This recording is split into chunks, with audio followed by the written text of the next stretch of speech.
Hello and welcome to the Schooner Pod. Thank you for joining us today. Back as usual every year, our annual March Madness Pod. You will notice if you're watching on YouTube, which we greatly encourage everyone to do, Bobby, our main host, is not here tonight. As it is tax season, he ran into some complications and he is currently waiting out the season in Thailand or something like that. Joining me tonight is Jamison Maxwell, who is he knows about sports, and also Bowden Blake, who knows about sports as well. That's their credentials and qualifications. Thank you for joining me tonight. He just said that I'm a ball knower is what he just said. I know about sports. You hear that, Blake? You just know sports. You don't know ball. There's a little bit of a difference. College football, no.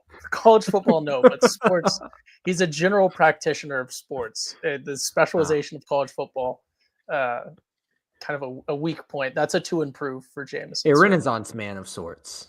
You could be a gymnastics guy. You could be a track and field guy. Just basically anything without a ball. Yeah. Good old TNF. All right, well, guys, we don't have that wasn't even a joke. That wasn't even a joke, and it didn't hit, so I don't understand. But tonight we're going to be breaking down. We're going to be building the Schooner Pod March Madness bracket. We have a Schooner Pod bracket that you guys can join in. I do not know off the top of my head, this is terrible podcasting, how you can join that. So you can join by looking at the description of this video. The link is in the bio. Also with the password. The password is Boomer. It is also the same if you were in this last year. So if you go back to your previous groups, you should be able to rejoin it. So go ahead and join if y'all are listening. Bobby is not in the country, and he's our money man, so there's not a prize. Sorry, people. Perhaps you get a customized congratulations video, at least a minute and a half in length, from Bobby. Personally, can we put Bobby on Cameo? Put him on, yeah, we'll put him on Cameo for that. But I think we should just jump into the games. This is going to be kind of a long one. I know we've got a lot of analysis and everything else. So Jamison is zoomed in here. To our bracket, we're just going to be going down, like I said, building a bracket. So to start us out, game one of the tournament, we have Auburn versus to be determined. Auburn has one of the best records of the past few years, but they're facing a little downturn at the end of the season as of late. So will the Tigers be king, or will Carol Baskin carry their opponents to the win? See, this is why y'all come on for this pod, because you're going to get this for the next 32 games, and then he's going to keep on pulling from his bag in the round of 32. It's going to be great. This is quick and easy. We're moving quickly. We're going to pick Auburn here, Blake. Yes, we are picking Auburn. We can start off with an agreement. We won't be in agreement for most, but we can talk about them later. This is a divisive game coming up, so I'm excited to hear about this one. Yeah, so up next we have Louisville versus Creighton, the battle of the birds, the Redbirds of the Cardinals, and then the Bluebirds of Creighton. Which species is going to come out on top in this one? All right, let's alternate. Blake, you got this one. Sounds good. So this game's going to be good. Like, I like a lot of these 8-9 matchups, and the Battle of the Birds, who do I think is going to come out on top? Give me the experience. Give me Creighton. I love me some Ryan Kalkbrenner. I knew this. I knew it. You're going to have to, enunciate the Kalkbrenner. Ryan Kalkbrenner. No, he is fantastic. He brings a different element that Louisville hasn't seen. A skilled big man that is probably about 26, 27 years old at this point, because he's been in the last 5 tournaments, I feel like, that I've seen. But between him and then Stephen Ashworth, who is this little white point guard that I don't think ever has shot a shot he never liked, he is just chucking it from 3. Both these teams love to chuck it from 3. Creighton's a little bit better at doing it. Louisville has a heavy volume of them. Doesn't hit many of them. Many say Louisville was underseeded, but I'm going Creighton experience. Yeah, it's the Blue Jays. Did someone say chuck it? Are you talking about no, Chucky Hepburn?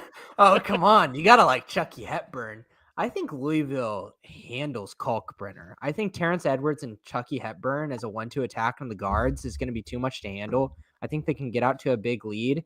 And whenever you got a big lead with 2 scoring guards like that, it's going to be hard to come back from Creighton. So we have our first tie. So tie, break the tie.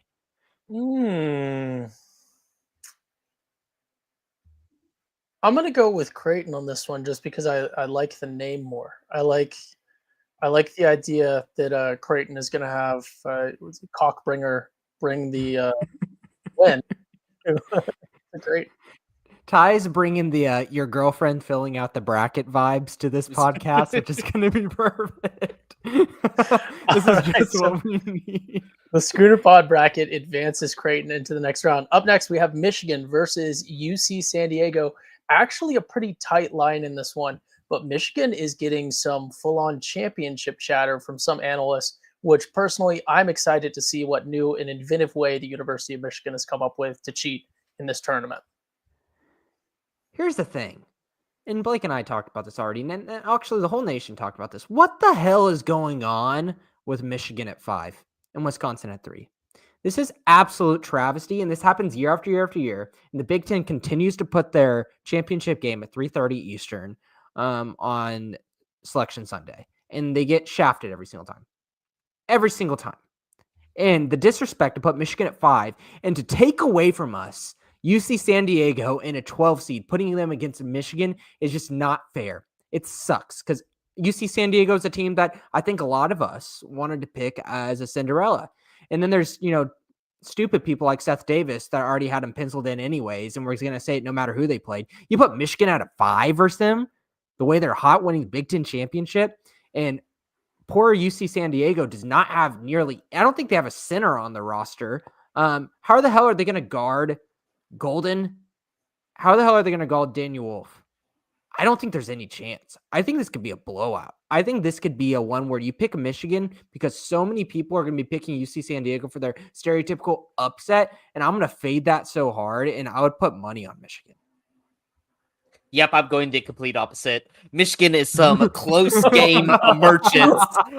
They are 12 wins this season by 4 points or less. This Michigan team is a ticking time bomb that's going to explode, that when they actually get in one of these close games that don't go their way, they're going to get upset. UC San Diego is that team. Yes, Jamison is right. They are not big. I think their center might be like 6'6", 6'7". They're just a whole bunch of like... Dude, that is going to be barbecued chicken. Oh my God. It is going to be horrible. Golden is going to have a field day on him. Just an absolutely well-rounded team. You will see in the point spread how close Vegas knows these two teams really are at. Michigan, yes, they did probably get underseeded based on the fact that they won the Big Ten championship, but also at the same time, like, their resume doesn't scream off super impressive to me. They're like a top 25 team, but I'm saying they're closer to 25.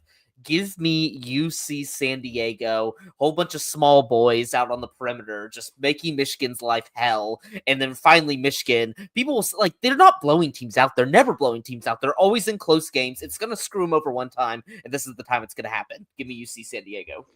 All right, easy tiebreaker here, Michigan. Oh. I hate small brands, so this is going to completely kill me this entire time. The tiny wait till UNC comes up. I do love the Trident. I do love the Trident. I'm not gonna lie. All right, coming up next, we have Texas A&M versus Yale. The Aggies are the favorites in this one, but not by much. The line currently sitting at 6.5 on ESPN, but ESPN Analytics has A&M with a 78% chance to win this one, which coincidentally is basically A&M's acceptance rate. I don't get this, Blake. I get why people like Yale because of their history in the tournament, and they've been competitive this year, absolutely, in the Ivy League. I think this Texas A&M team is much better than their seeding shows now that Wade Taylor is back and playing more solidified minutes. He's like their guy. He's the guy in the corner. And I think seeing how he played in the SEC tournament seems like he's back to himself, to where I'm picking Texas A&M and I'm not thinking about an upset. Yeah, I'm going to go with Texas A&M as well, sadly. I think Yale's going to be another one of those popular picks for a lot of people just because they upset Auburn last year. We've seen them upset Baylor before in the tournament, and their version of the Greek Freak is actually pretty good and came up in a big moment last year for Auburn. But the thing about A&M, like A&M, I don't think is going to make it far because Wade Taylor the fourth, he just they live and die by that man. Like he could be the by far the best player on the floor, or he could just shoot them out at late in games. That worries me for their long-term success. But the one thing that they do well, defense, travels well in March. I'm going to take the Aggies to beat Yale. All right, so the Aggies move on in the Schooner Pod bracket. Up next, we have Ole Miss versus to be determined, either the Aztecs or the Tar Heels. Should be maybe an easy conversation in this one. Ole Miss has been in the news a lot lately, though, on social media. Okay, we got to have this conversation here because you got to do the projected matchup. Who you think is going to be? It's going to be UNC. This happens every year. There is a team that doesn't deserve to be in it. Michigan they sneak State. into the first four and they just win. And they win several games and they just kind of shut up the conversation about it. That's going to be UNC this year. This San Diego City team is dreadful. They are slow. They cannot shoot. They cannot shoot from the line well. They cannot do basically anything well. They cannot get out in games that can actually turn into track meets and stay with these teams. UNC wants to score over 80 plus. They're not playing much defense, but San Diego City's not going to be able to exploit it. So in my mind, when I'm coming into this, it's 1000% UNC versus Ole Miss. And when I say that, it's going to be UNC.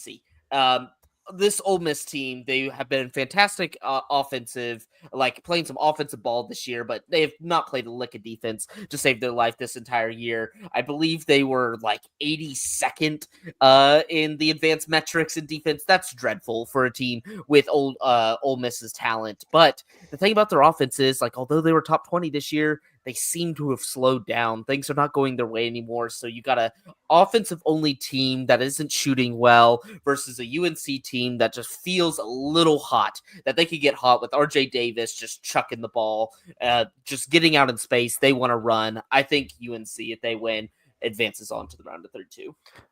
I agree, Blake. I think San Diego State is also moving on to the round of 32.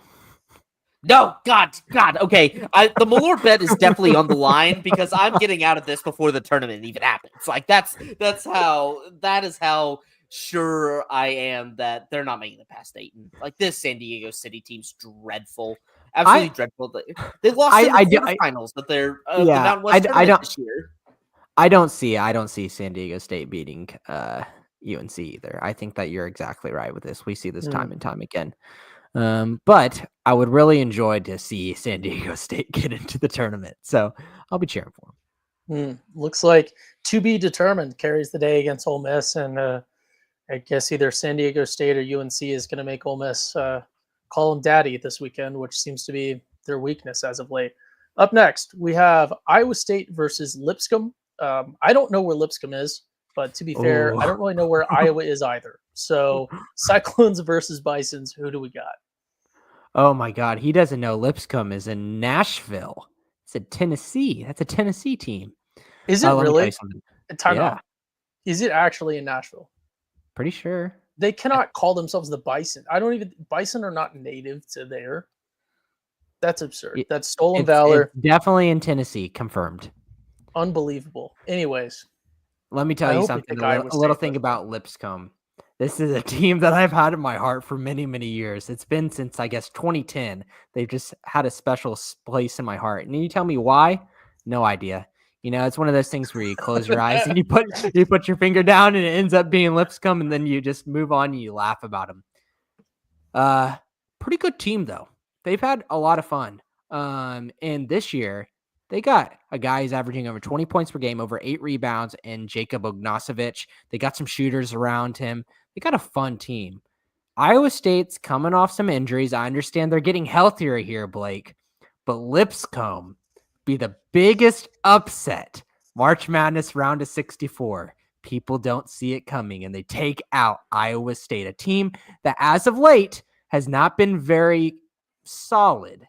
I understand people have hopes now, but I think things are going to change. Give me Lipscomb. This Lipscomb team's good. Like, I looked at the advanced analytics today, and they're one of the top, 14 seeds maybe of all time. Like, they are yeah. kind of underseeded because this offense is just the stupidest thing you've ever seen. They are just running. They are shooting threes. They put 5 guys on the floor that can shoot the 3 ball well. Like, that is all they're trying to do. They're pick, rolling, cutting just to get open threes, easy shots. It's kind of a sexy brand of basketball, one that's probably really good for an upset against an Iowa State team who Keyshawn Gilbert out for the postseason, which credit to them. They waited till after the bracket came out to announce that. That's how you do it. Never say anything about injuries, as we saw yesterday with West Virginia. They will count you out for anything. They will ding you for anything. Don't say a word. I think Jamison's right. A team that shoots well doesn't turn the ball over. I think the Bison move on here. Iowa State just does not instill confidence in me in the tournament. So I think Lipscomb. I think it's not a Jack Golke performance like last year because he just put the team on his back, but it's going to look like 4 or 5 of them are out there and he's just going to be shooting. So I just don't think Iowa State has the athletes to really expose these guys. Give me Lipscomb. Let's All right. go. Lipscomb with our first Cinderella story potential, I guess, for the Schooner Pod bracket. Moving on, we have Marquette versus New Mexico, which sounds like a local politician facing a DUI charge. But Marquette, with maybe one of the most fun names to stay in the tournament, I wanted to add, Marquette just rolls off the tongue. Who wins this one? Will Marquette get to keep their license and remain in the driver's seat for the tournament? This matchup's incredible. One of my favorite first round matchups. These teams are identical. They love to press. They love to be physical. They love to pressure on defense. They want to make people make mistakes. And the thing is, New Mexico is one of those teams I love. I love the Pit. I love Donovan Dent. They play an awesome style of basketball. But I don't think they get over Marquette here. Marquette, I think, is the better version of him. Cam Jones scares me. He's a little bit shaky. Marquette's been sliding coming into the tournament, but what they do play is teams like New Mexico all the time in their conference. They had to play St. John's multiple times, somebody that's going to press you, be very physical, and has been able to succeed against teams like that. I think I'm going to go Shaka Smart here. That makes me worried. I love New Mexico. I'm going to be rooting for them. I'm probably even going to bet on them. But I think Marquette at the end of the day, when the logic comes out, they're going to be the ones that advance. They're just a slightly better version of New Mexico, but this one's going to be a banger of a game. Oh, you said Marquette was playing who? St. John's, right?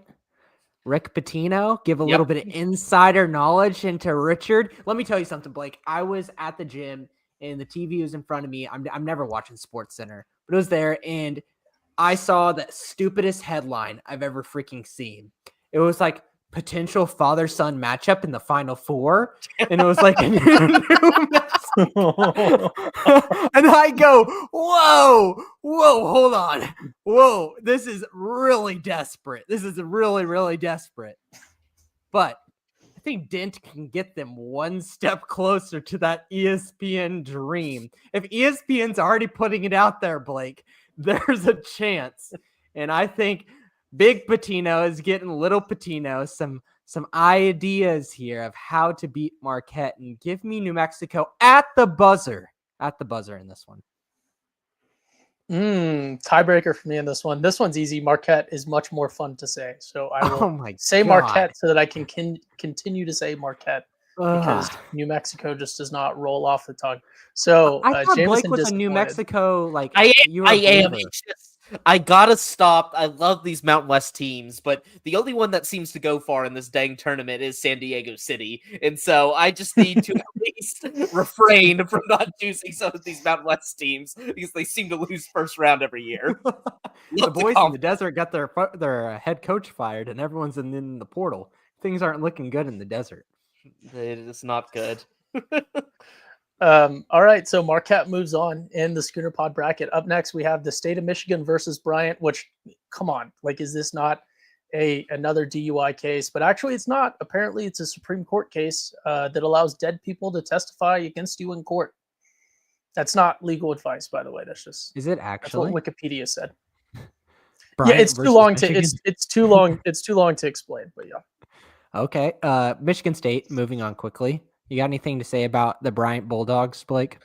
I do. If they weren't the 15th seed, Jamison, you would absolutely love them. Lengthy boys. They do not Lengthy? play a guy that's smaller than 6'5". They are like one of the Really? tallest. Yes, they're one of the tallest teams in the nation. I think they're top 5, and they just like throw length out there. So I think like if you want to go an angle here, maybe go against the spread. I think they could just cause some havoc What early is on. the spread? Get close, but it's probably like What, he's 20, like 20? like 20 something. I mean, you say lengthy boy, and if they got some length on that team, I'm interested. Yep, every player in the rotation is 6'5" or taller. Okay, I'm listening. You know what? I should probably go up. I'm going to go up. Hold on, Ty. Sorry. One sec here. I'm going to go this way. Okay, you've thrown off my notes then. Okay, sorry. Yeah, okay, yeah. Wait, you always go bracket down. It's like reading a book. My goodness. Well, it's not. This isn't how it technically. I was going to go 1, 2, 3, and 4 seeds, but whatever. I see what you're saying. Okay, go to this one. So we're going, for those listening on podcasts, I'm sorry. First in the West, we have Florida versus number 16 Norfolk State. Florida, again, the number 1 seed in the West.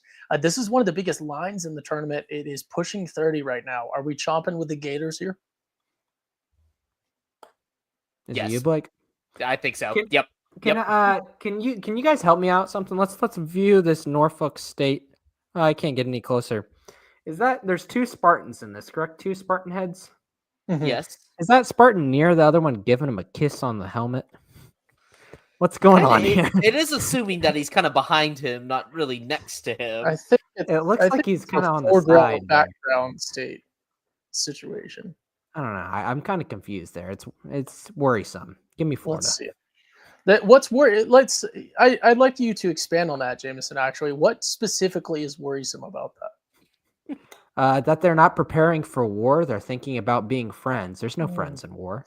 Isn't that like classic Greek though? Like that is class. That's a little like little close, too close, maybe more than friends before they went into battle. Spartans were a little close with their friends who were also Spartans and men. Also, historically bad record in actually winning battles if you look at it. But they got that cool movie. Anyways, moving up, we have UConn versus OU. The Oklahoma Sooners made it into the tournament as a 9 seed facing 8 seed UConn. I'm not a basketball knower, so this is not a joke. I'm certainly not optimistic about facing the brand name of UConn. Is that brand name bias going to be real this year, guys? I think UConn should handle us, and it's going to be a disappointing loss, unfortunately, for Oklahoma. I think that a lot of experts have been seeing the least fight that we've shown here in March and the end of February, and is having some optimism in this game. Absolutely, for this UConn team, that it's like, oh, they aren't the team of the past 2 years, and therefore they're an upset watch.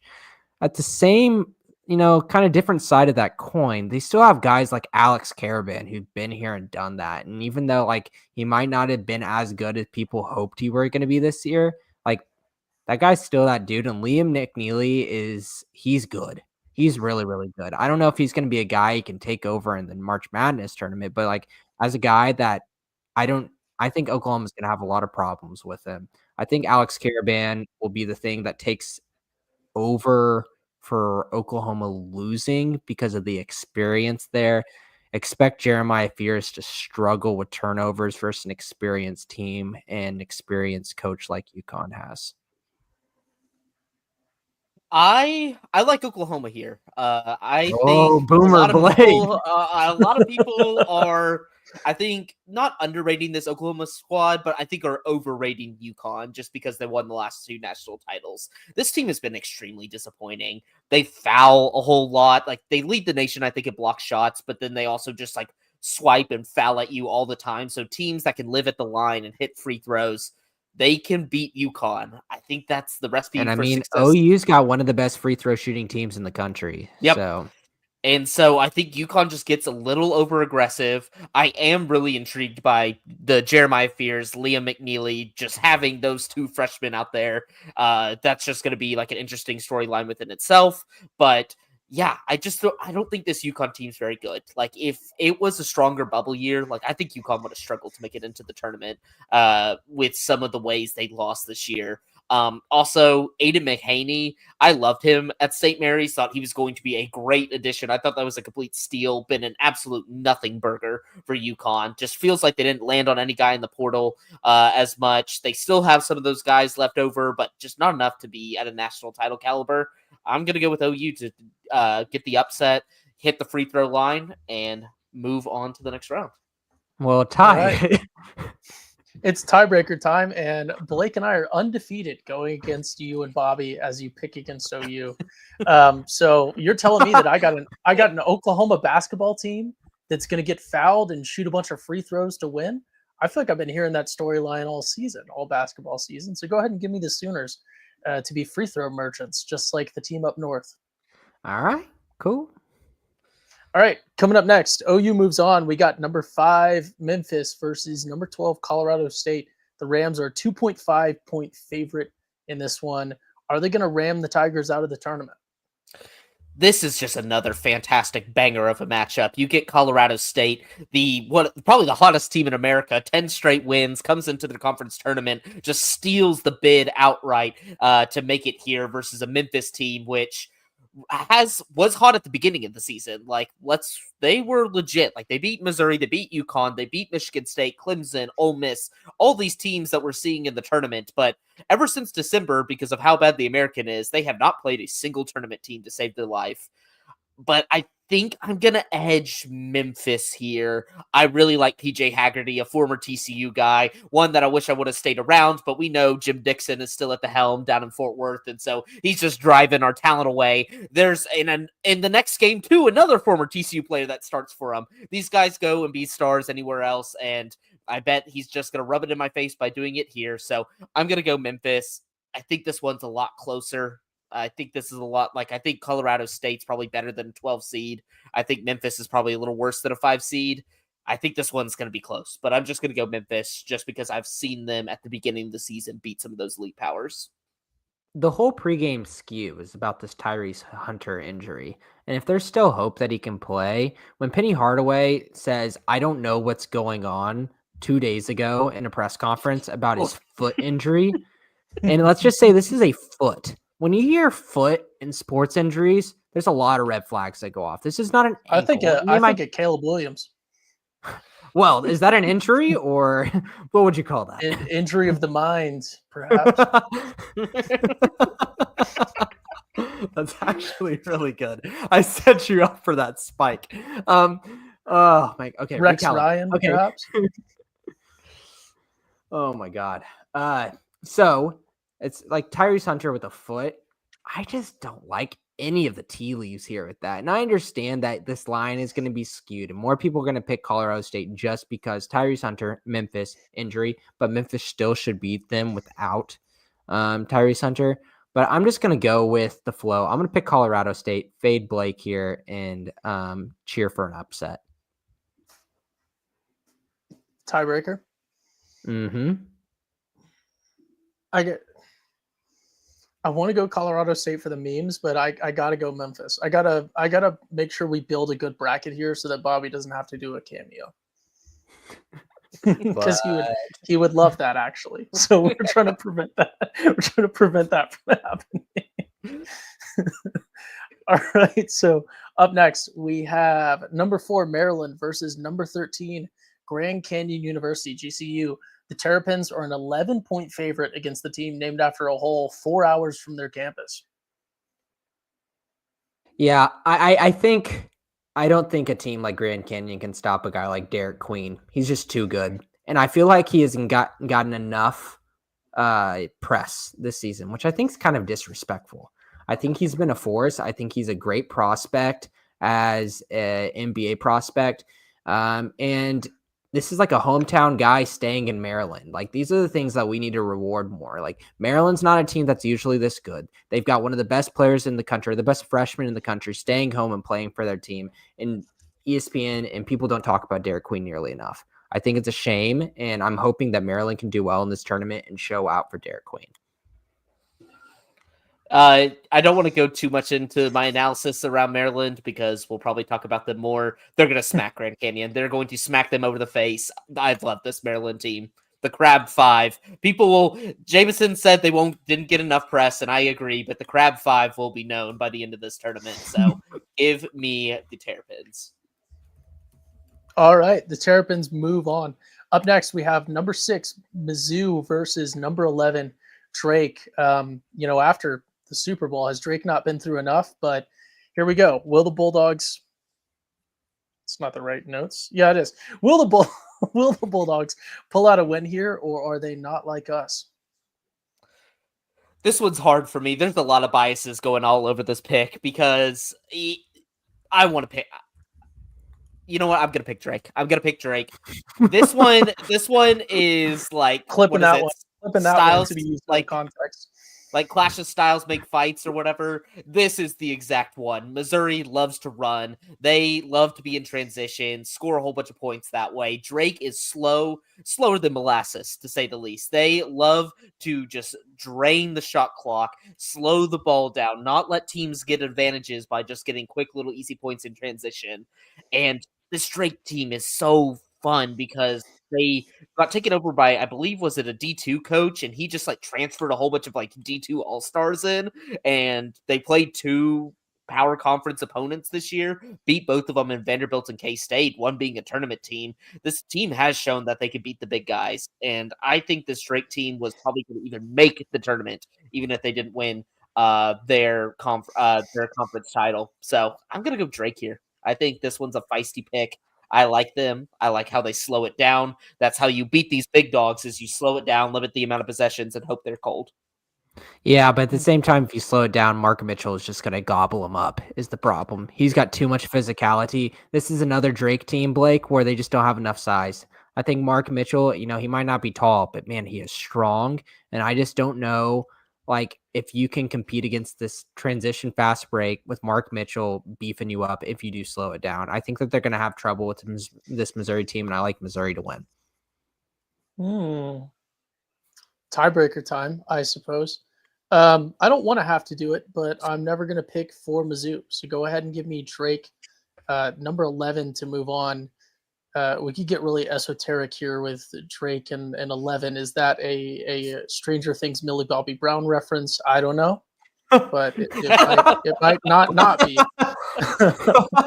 That one was off the dome too. That was not from the notes. I picked that up.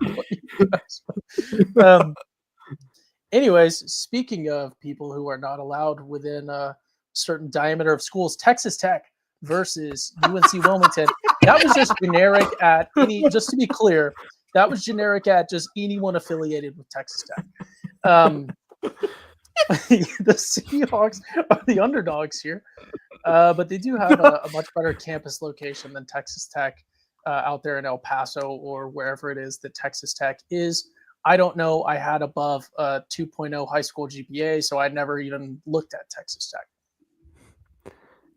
I think it's me. So Texas Tech is a team that I watched early on in the season. I said, I think that they're better than their rankings. They got better, and now they're getting super hyped, and now I'm worried deep down, but I'm going to go with my gut. Whenever I see these teams early in the middle of the season, I watch them, and I like the way that they play. I'm going to stick with it, and I'll talk more about Texas Tech later. Texas Tech. Yeah, I'm still going to go Texas Tech. Like, they had some injuries in the Big 12 tournament, which were kind of concerning. We didn't see Chase McMillan. We didn't see Darian Williams, but I think they'll probably be back. But they could even probably survive without them, even in this game. The only thing that worries me about UNC Wilmington, they do got some big guys that they can throw in the middle to guard JT Toppin, to guard some of those bigs for Tech. They're not going to be one of these small underdogs like Jamison's been talking about. They got some size. They have a 7-footer that they could throw out there. I think this one's going to be physical. I think this one's going to be close, but ultimately, I just think Texas Tech is way too. They're very well coached, very talented team. So they move on. All right, the Red Raiders advance in the Schooner Pod Bracket. Up next, we have Kansas versus Arkansas.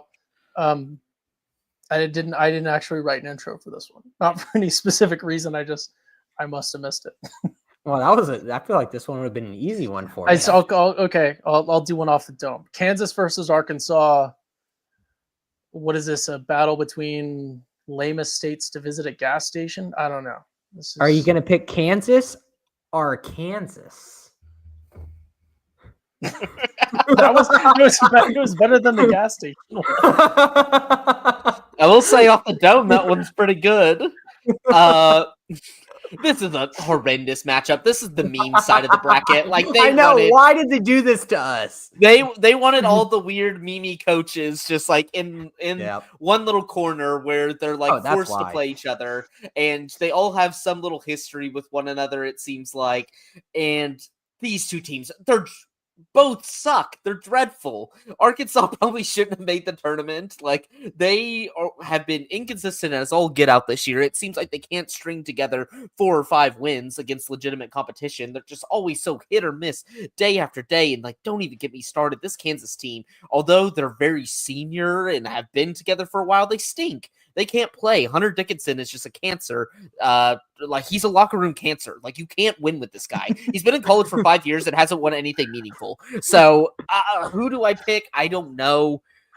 God, I think it would be funnier if Kansas lost. I think it would be, that to me would be funnier than Arkansas losing. It's just like such a shame that like Calipari is so low seated now. He can't just get blown out by Oakland or some other team like that. We just kind of have to, these two underwhelming big brand teams just have to go against each other. So I guess I'm just gonna go Arkansas, but I don't love either one of these. Yeah, like Hunter Dickinson's an advertisement and commercials right now that were filmed way too long ago, and it was a huge L.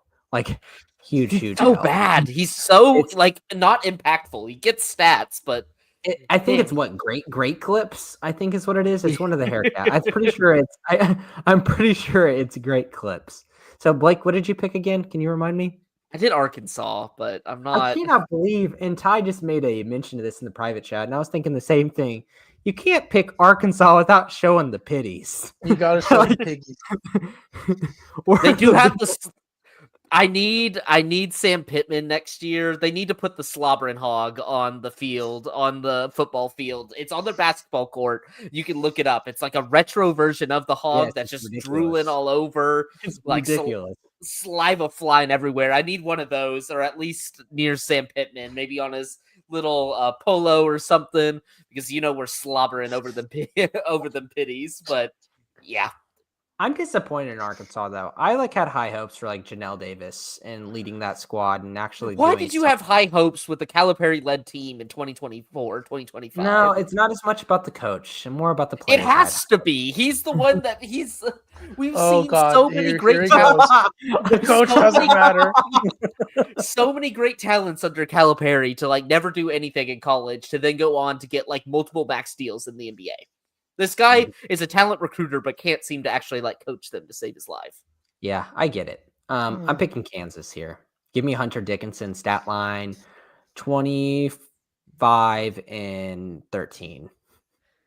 See, that's what he usually does in a 7-point loss. It's just he puts up insane stats, but it's just there is nothing shown for it actually getting them W's. All right, Ty, right. Kansas. Kansas. Blake made a very compelling argument with the statement, it would just be funnier if Kansas lost. I don't know why that is. It sounded like he was saying that Kansas is coached by Tyler Perry, so maybe that's why. I don't really know. But go ahead and give me Arkansas. I guess they're going to be up slobbering their hog. Pull up the pitties. I hope he's at the game. I pray. But can you be honest? That man's not recruiting or hitting the portal right now, so... So in the photo album of an iPhone, you can favorite photos. Have you ever favorited the pitties photo? No, the funniest thing is I go back to the last time I texted it, and I go I just scrolling, find it. I have 10 versions saved of it, probably in my camera roll, but I can never seem to find it via that way, so I just have to rely on it, which makes the first one of the year very hard to find. That's actually really fun. If you have that many, you should be able to scroll down to the people section. And he probably just shows off his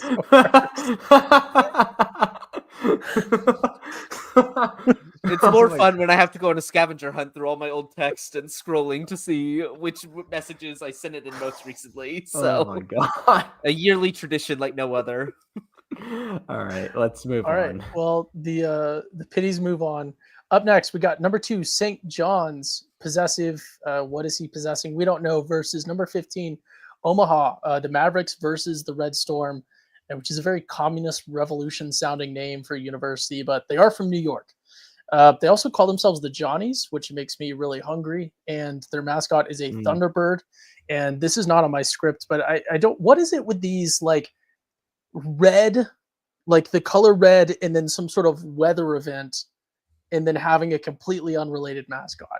I think it's only this university in Bama, but it's confusing. You get like the Crimson Tide, but then the mascot is an elephant, and then there's a Red Storm. They're called the Johnnies, but their mascot, the Thunderbird, is not named Johnny. Yeah. I'm just riffing at this point. It's the Red Storm and it's a bird. Like the actual thing is a bird. Well, a hurricane beverage is a red drink. That's the closest association I've heard yet. I think I'm on to something. Give me St. John's, not talking about Omaha. Yeah, St. John's too high pressure of defense for an Omaha team that's just really not probably that good. So, yeah, give me St. John's. All right, now we go find the next one that Jamison wanted to talk about. Up next, number 1 in the East, Duke versus to be determined. I don't know what either of those abbreviations are. To me, it looks like Duke versus either American Express or the mainstream media. That's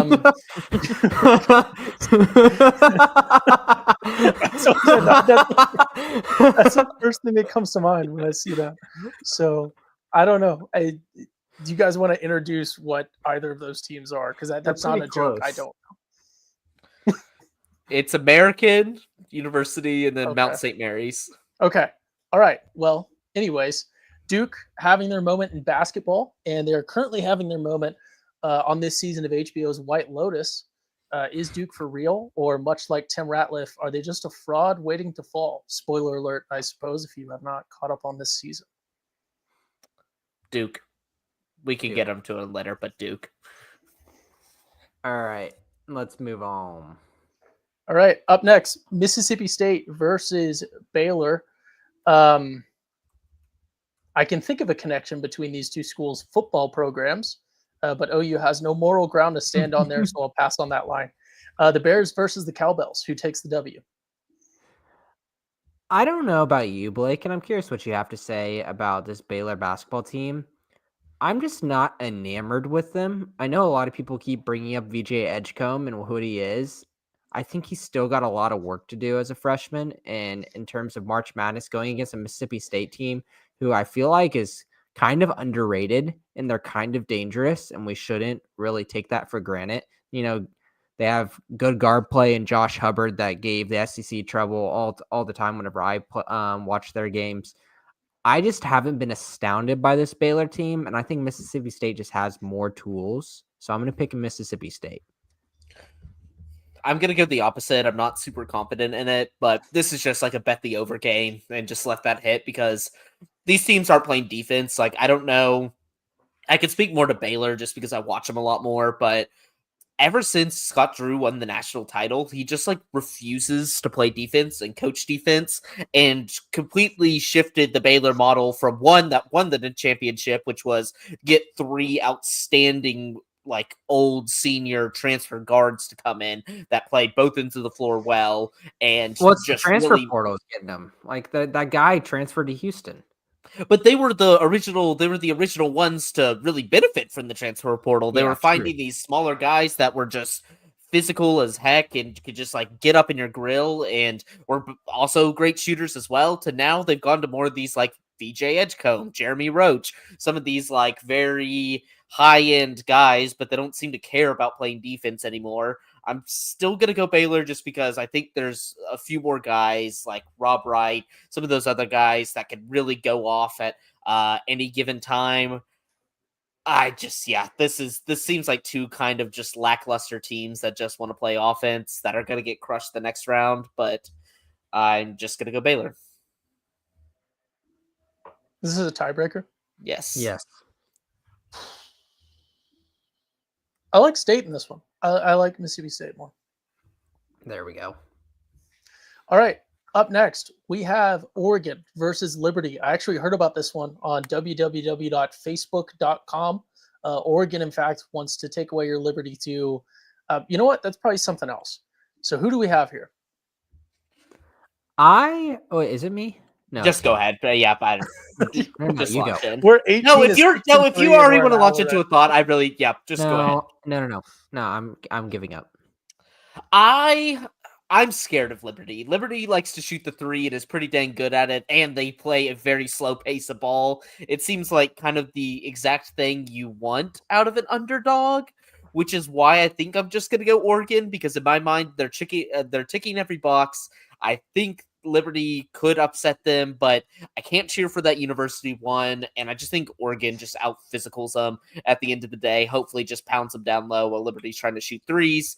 Yeah, I think Liberty has the tools to make a good upset team, but I just can't support them. So give me Oregon.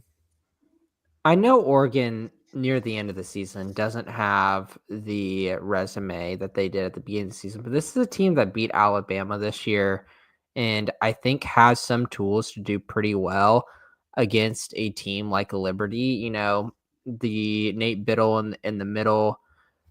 I think that you laughing at that.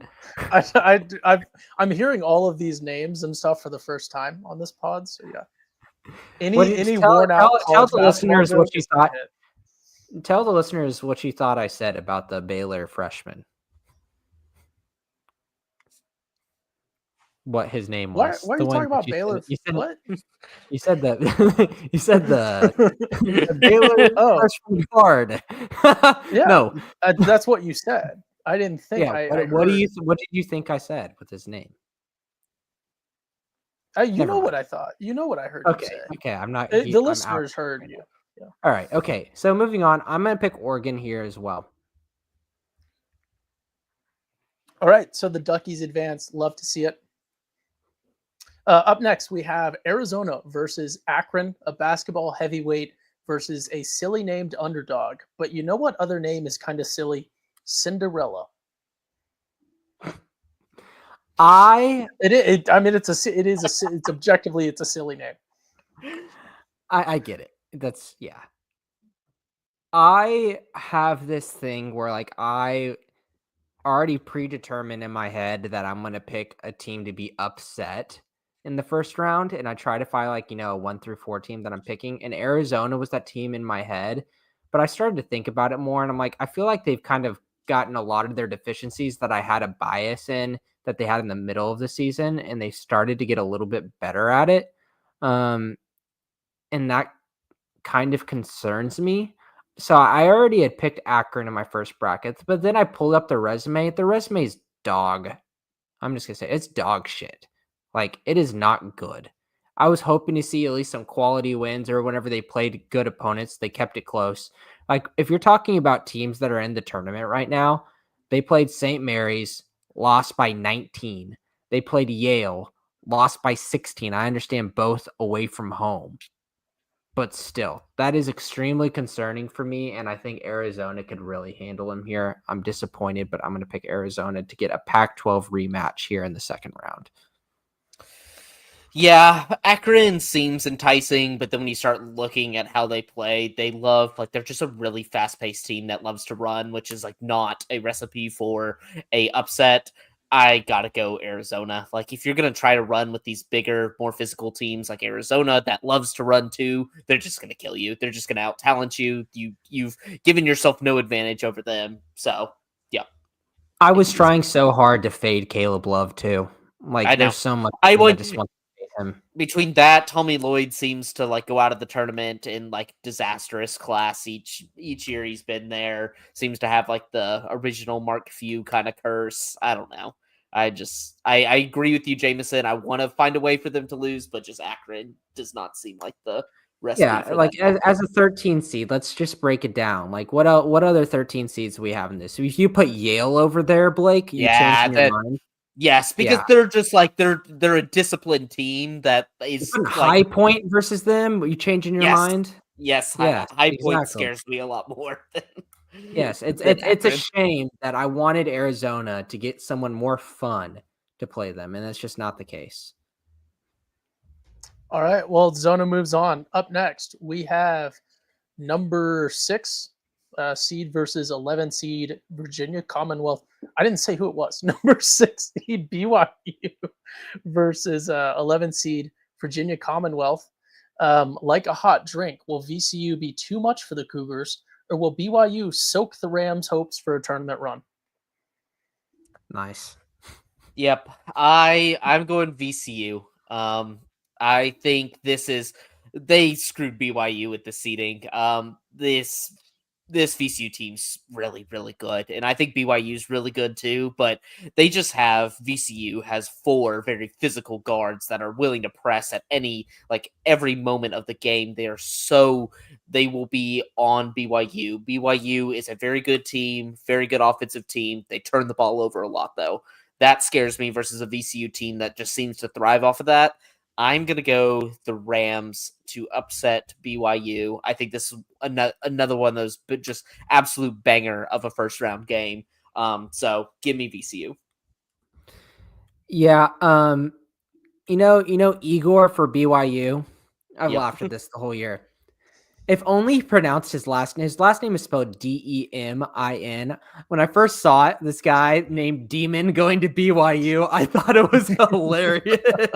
I was like, this is perfect. We got a man from Russia coming to BYU with the last name Demon. And I thought it was hilarious. But no, it is. I just had to put that out there. So it's Igor, Deming? Is that what it is? Deming? Yep. It's like a E is the I. I remember looking it up at the beginning of the year. But so I'm around a lot of VCU here in the Commonwealth, and one of my buddies that I work with, he's a big VCU fan, and he thinks that they're going to get slapped by BYU. I think that you're right, Blake. They got a fun team. The way that the end of the game went with Mason and the A10 championship was a little bit scary. Like VCU should have handled Mason more and kind of let them squeak back into the game, which is a little bit disappointing.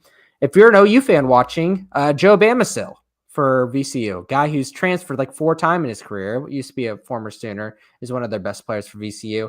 But I think BYU is just coming around, finding the right things, and they can be hot or cold. I get that. I just think that VCU, I wish that they were playing a different 6th seed, but I'm going to go BYU. Tiebreaker. It's Molly's money line. A dude named Igor Demon. BYU had an amazing football season with a Jewish quarterback. Now they got a Russian dude named Igor Demon carrying their basketball team. I knew I'd sell him on this. You know what? What is VCU's? Let's see. VCU, what are you looking for here? What color? What is their color? Black and gold. Black and gold. I don't know. See, the thing about, you want me to show you their? I guess I'll take BYU. No, I'll take BYU in this one. The only thing that makes me a little apprehensive is if VCU figures out how to employ small drones. That's been really effective against Russians. So I don't know, but all right. Up next, BYU wins. Sorry, BYU Blake. moves on. We got Wisconsin versus Montana. Big Sky versus Big Dairy. That wasn't even the joke part yet. No, I'm just laughing in anticipation. No, I don't want you to laugh because the joke part isn't even that good on this one. Okay. Will Wisconsin jump around on the Grizzlies?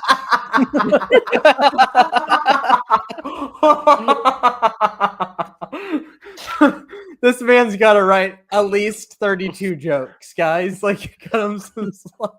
I mean, they're not all supposed to be jokes. The next one is my lowest effort one of the entire. All right. Well, I'm on the edge of my seat. You know what, Blake? How is Montana doing this year? You're a Big Sky kind of guy. Not great. Great. I know that. I need to wear my Big Sky hoodie, and not great. I know that they beat NoCo, But like Wisconsin's the weakest 3 seed here, right? Like by far, right? Yeah, but they're I think the weakest 14 seed. Give me Wisconsin, but I need to hear your Big Sky analysis. No, it's just I was so bummed. NoCo, I love that team, and they just can never make it to the tournament. And this year they're actually very good by Big Sky standards, and still loses to Montana, who ends up in this tournament every single year. It gets blown out. I think the first year we did this, we had Montana going like to the Sweet 16 as a 15 seed. And that was probably one of the better Montana teams I've seen, and it went nowhere. John Tonji is just way too good. I think they just kill Montana. All right, so the Wisconsin does move on. St. Mary's versus Vanderbilt. Blake, I'm sure you have some thoughts.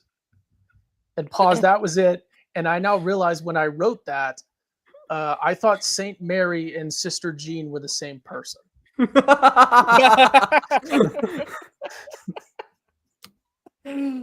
Yikes. I think this is going to be a fun game, Blake. I was kind of, actually not just kind of, I was very surprised to see Vanderbilt at 10 coming in. I thought they were going to get one of the 11s or the play-in game, and the SEC bias really showed through.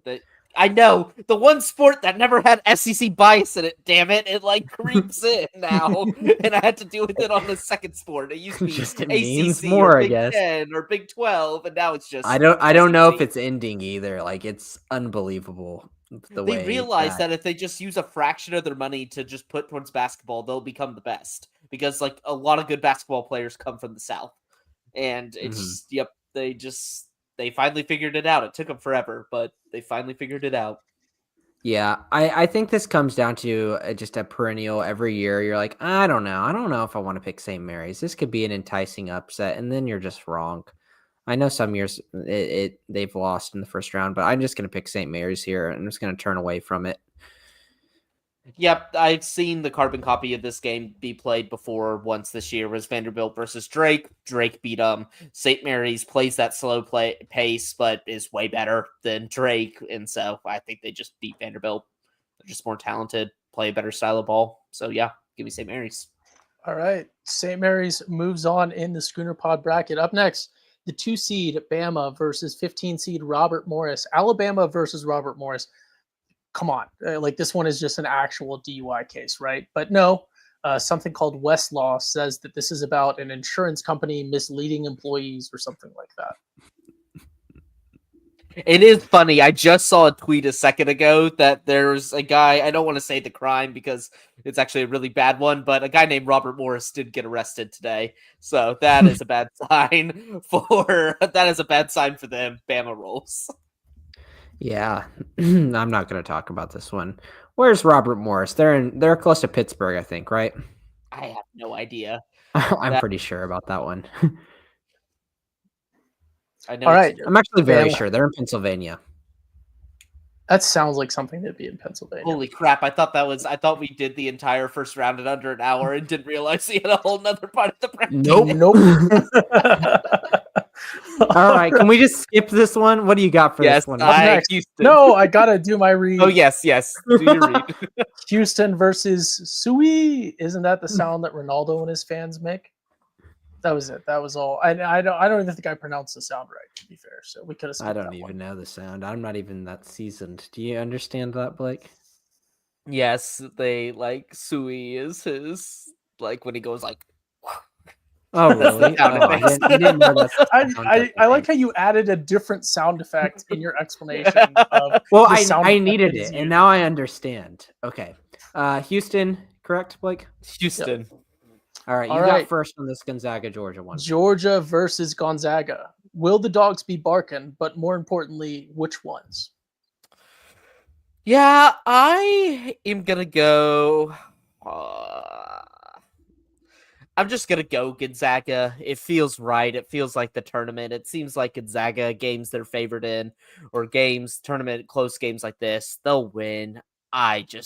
yeah, this is just a gross game. I don't like this. This doesn't seem right. Georgia does not belong in March Madness. Like, I think they should just get a perma ban. It doesn't look it just doesn't look right in this bracket. So give me Gonzaga. I kind of like this Georgia basketball team. They're I good, don't know. but Yeah, I feels don't weird. know, like, good enough to beat Houston, but I think they can beat Gonzaga. I'm going to pick Georgia. I think guys like Asa Newell has got too much skill. And then, I mean, obviously, I'm a little bit biased from watching their Oklahoma game, their last game, but like Silas Demery's a baller, man. Like, that dude can ball. And I mean, I don't have much to say about Gonzaga. I want to be honest. I'm just picking SEC here. Whoopsies. Go Georgia. All right, time for the tiebreaker. Go ahead and give me the Georgia Bulldogs in this one. Man, look at this troll at the bottom of the screen. I think Blake was looking away. He didn't even see it. Oh God! For the listeners, you have that one ready. Ty has put a ticker at the bottom that says 65-7. It's just one of our default. Like, Bobby's got a bunch of weird default stuff built in. Like, one of the 20 default ones is just ULL minus 1.5. For all the Louisiana Lafayette we talk about. None of those have been applicable tonight. But moving on, we have Clemson versus McNeese, which to me sounds like the lamest college decision night for an undersized 0-star receiver. Is it me? Yep. I think McNeese wins and gets Will Wade a big-time job this offseason by making a little run in the tournament. I think McNeese loses because Will Wade has been too busy looking for his next job that he hasn't actually been thinking about the tournament and coaching these teams. I think because of Amir, the manager, has gone viral. Everybody is going to be all I forgot to over. say it. That was my talking point. Damn it. Oh, give me another segment after you pick. Amir, the manager, has gone viral. And so I think everybody last year, McNeese they're a great low major team. They are a very, very great low major team. Everybody will choose them. They will lose. Yep.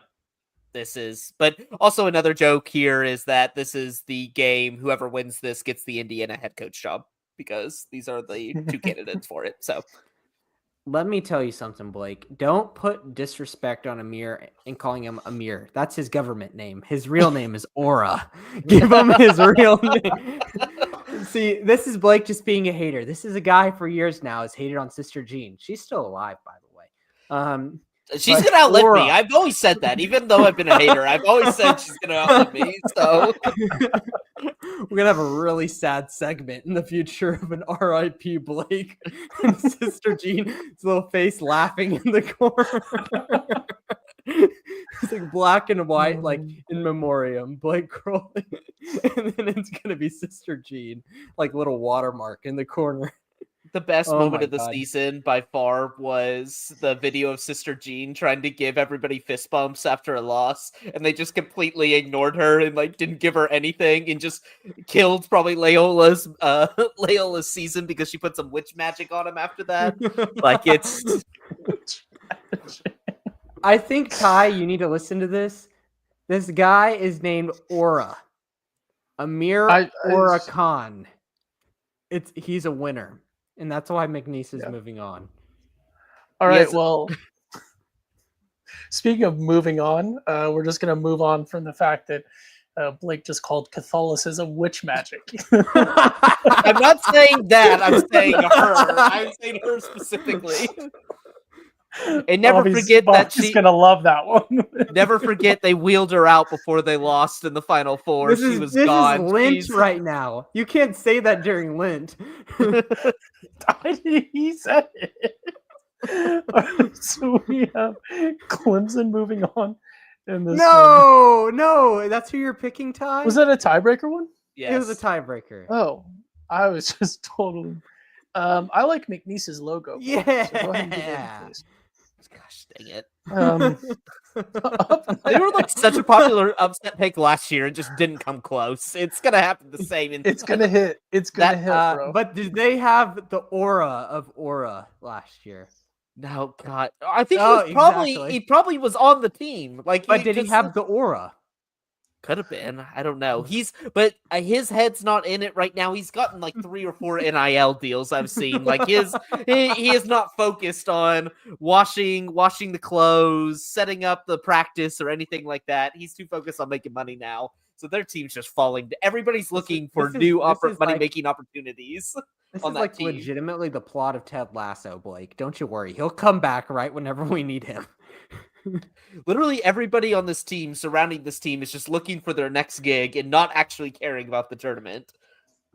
All right. Well, McNeese, we're going to go ahead and give them 3 big booms as they move on. Boom!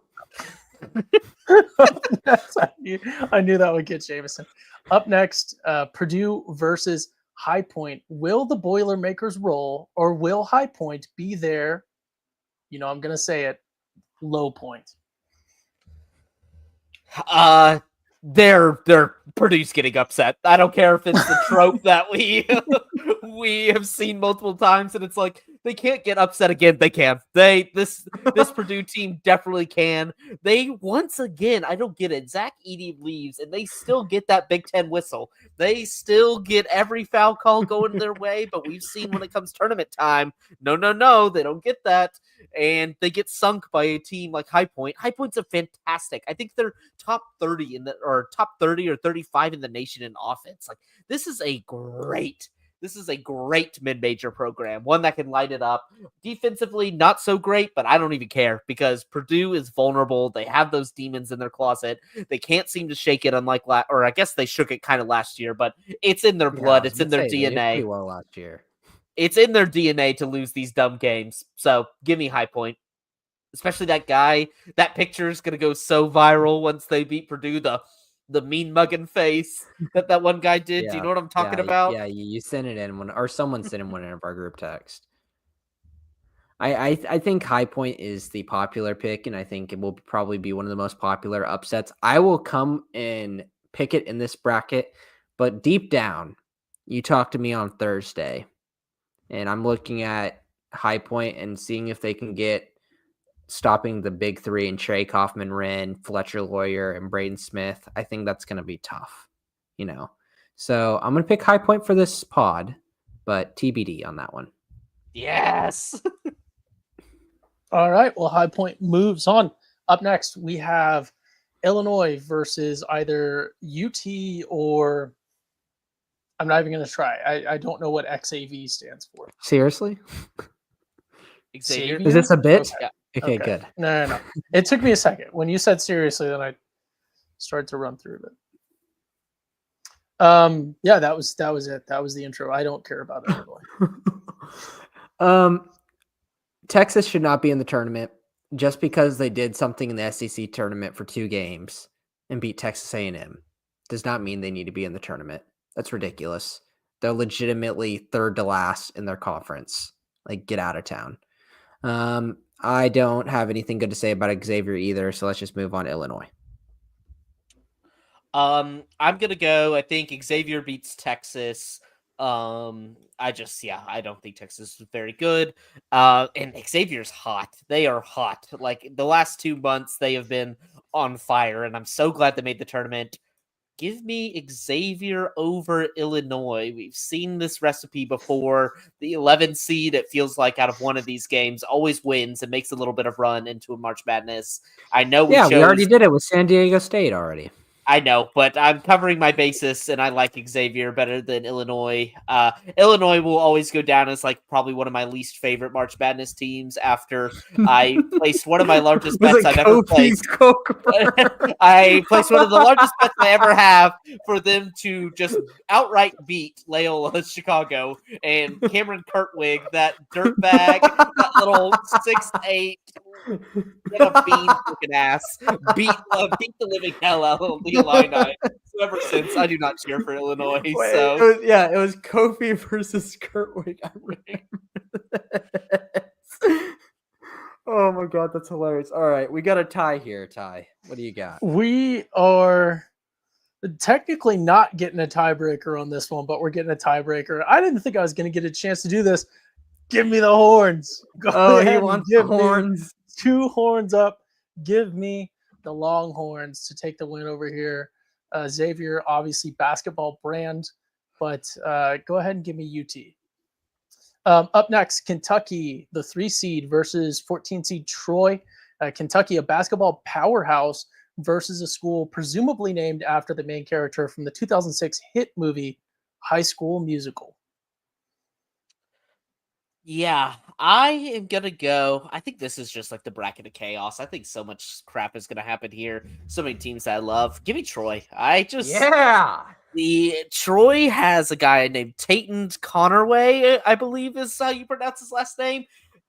A absolute just defense, like will lock you down, which is exactly what you need for a Kentucky team that seems to thrive on its guard play. But the thing is, Kentucky is without a lot of their guards. They're without Jackson Robinson. Lamont Butler has kind of been hit or miss this year about whether he can play. The only thing that worries me, Kirk Ariza probably is not going to play. And that's probably a net positive for Kentucky. So that is probably a net positive that he is not playing. So that worries me a little bit, but I think I'm still going to go Troy with the upset here. Yeah, I think Kirk Reese is out. Last I checked, it was what they say it was out for the season. I don't know if he's coming back in March Madness. I picked Troy as well, Blake. I think Otega Owe can only show up versus Oklahoma, and I think Troy can be a scrappy 14 seed to win it. Give me Troy. All right, looks like we're all in this together. Up next, 7 seed UCLA versus someone's going to appreciate that one. Versus 10 seed Utah State. Battle of excessively blonde fan bases. Who do we have? I'm gonna pick Utah State because Blake is gonna follow me on this one. This is probably the game I know the least about. Fun fact. Not fun, but a fact. I will say this is kind of the same. I know a little bit more about Utah State than I do UCLA. But I think I'm gonna go UCLA. Utah State, I know, allows too much from the 3-point line. I do not like that. I like Mick Cronin in the tournament for some reason. The only thing that scares me about this is Mick Cronin is always whining about how he has to play in the Eastern time zone. And I believe this game is in the Eastern time zone. So yes. Whining Mick Cronin, perfect. So I'm going to go UCLA here. I think UCLA is the safer pick. All right. Well, who do we pick? You pick. You get to pick. Tie breaker. Molly's money lines. I like UCLA. They have that cool song that someone sings. Can you sing it? They're like UCLA. That's the only lyric I remember. I know. I know what you're talking about. A Maserati at one point. Yep. At one point, it's like she drive a Maserati, and then those are the only 2 lyrics I remember. But I think that's pretty much. I know where you're going here. The entirety of that song. Up next, 2 seed Tennessee versus 15 seed Wofford. I don't know how it's pronounced, but I like to think it's Wofford because that would be sort of onomatopoeic since their mascot is some sort of dog. No, it's a terrier, so it's got to be Wofford. Okay. Like terrier. Terrier's a dog, Jamison.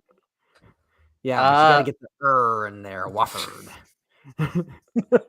Okay, that was good. We've got 32 more picks to make, and I'm going to pick Tennessee. Yep. All right. This is probably a record time, though, that it's under an hour and 15 minutes the first round. Yeah, because we don't have Bobby to police our speech. We can... Bobby policing the speech makes it go significantly longer. Top 5 religion in the world, witchcraft, or whatever it was. Again, for the record, that was Blake who said that. Anyways, 1 seed Auburn versus Creighton. Looks like the War Eagles have survived the first round. Not looks like they have. We all know they have. I don't know why I said looks like. Versus Creighton, who survived the Bird War. Another Bird War for Creighton. Dude, Auburn's going to slap Creighton if they get to the second round. It's just going to be a boring game. Give me Auburn. Auburn's they've been slumping late, but Kalkbrenner will not be as effective with Janai Broom on him. So no. The Tigers, whose mascot is also a bird, move on. Michigan versus Texas A&M. Just looking at the numbers next to the names and the big brands, this should be a pretty good TV time slot for this one at least. Who do we have? I am gonna go, even though I had UC San Diego. I think in this matchup, I gotta trust Michigan. I'm worried. Texas A&M is just so inconsistent. That's what freaks me out about this team. Buzz Williams in his 3-piece suit, just yelling on the sidelines, them being ineffective whenever I bet on them. They have the potential. Like they've beaten Auburn this year. There's They've beaten Auburn. They've beaten Auburn this year, but I just don't think they're consistent enough. Give me Michigan. I think Texas A&M gets a rematch versus Auburn. So we're splitting here. All right. I just to annoy Blake, give me the SEC. Give me A&M. There we go. Oh, here's the matchup I was waiting for. This is two of the best teams. If this happens, Blake, if this truly happens, I'm about to bust. If San Diego City Lipscomb happens, I am just dead. That's going to be the thing. Guaranteed Lipscomb or San Diego City in the Sweet 16 here. That's going to be the matchup that causes Sister Jean to outlive Blake. This would kill me. Because what would happen is then, like, you know who I would side with. I would side with Lipscomb. I would actually back Jamison's team in his corner, and they would come out, and San Diego City would put like 100 burger on them while they scored like 40 points. And it would just be the most depressing, it's like that one team in March Madness that won that first round game, and you're like, yeah, they're getting killed the next round. I feel like Lipscomb would beat that and it would put me in a really bad mood. I'm gonna go Lipscomb just to force the issue with Jamison, the moral conundrum. Do you like your team more? Do you hate me more? Which one do you value more? But I'm gonna go Lipscomb in this battle. Ooh. Or I would say, actually, no, I had UNC. So what are we doing? You had UNC. I'll go UNC. Whatever you want. No, UNC, because I think one of these teams is going to make a run to the Sweet 16. I'm gonna pick Lipscomb. Okay. You can't. Can you mulligan? Or you didn't pick already? No, he picked first. He picked. Okay. He forgot that it was UNC. Like I'll Ty free points there. Go ahead and give me San Diego State then. Yep, I was like, Ty can force a 3-way tie by choosing a team. Like, there's 3 potential teams you can be choosing here. San Diego City moves on to the Sweet 16. I haven't seen this before in a Schooner Pod bracket. Last time we did this, we got them all the way to the Final Four and predicted it correctly. That was to the national championship. I think they got to the national championship, but we stopped them. Yeah, we Final Foured them. Yeah, we did. Mm-hmm. Because unfortunately the Malort bet stopped there. But up next, 7-seed Marquette has advanced past New Mexico, facing 2-seed Michigan State. Who do we have? I'm going to go Michigan State in this one to take away Ty's favorite name, Marquette. January, February, Izzo. That is what he does. This March is what he is meant for. Give me Michigan State. All right, Michigan State advances. Up next, Florida versus Oklahoma. Yeah, this is going to look a lot like that national championship game with Tim Tebow.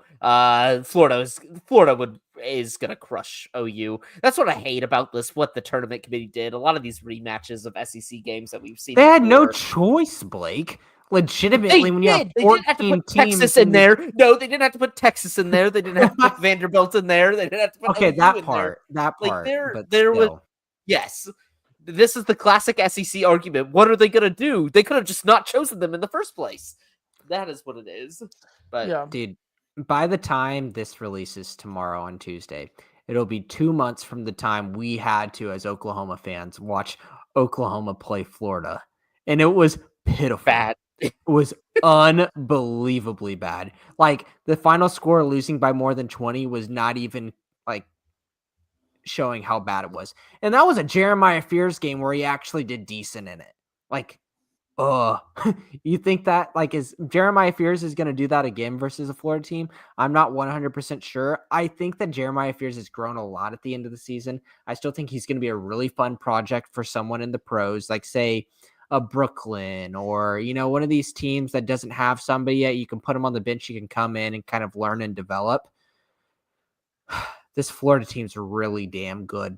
They're really, really good. And I think that if Oklahoma makes it in this spot, it could be bad for the Sooners. So give me Florida big here. Yeah. And for the record, that OU had no DeMarco Murray and only lost by 10 in the state of Florida. So Blake is acting like that national championship game was like 65-3 or something. No. When it was 24-14. But anyways. That game made me cry. It wasn't atrocious. In 2009, 24-14 was a rough score for a championship game. Up next, 5 seed Memphis, 4 seed Maryland. I don't get a pick here unless we get a tie, but I like Maryland. I love Maryland. I love them too. We can talk about them later because this next matchup is going to be that'll be a really fun scenes. One. I need it. Absolute scenes like it. All right, we have concocted a Drake versus Texas Tech matchup here.